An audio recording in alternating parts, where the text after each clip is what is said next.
สวัสดีครับพี่น้องสวัสดีเจ้าบ่าวครับมาเด้อกินตำพุงร่วมกันกำลังสับอยู่ครับตำพุงเริ่มครับพี่น้อง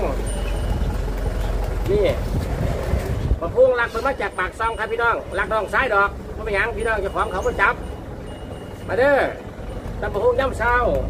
แซ่บแซ่บสมเผ็ดนั่นดีละไม่เป็นหยังดอกกินทอดพี่น้องซื้อก็เลยไปกินตำพุงร่วมกัน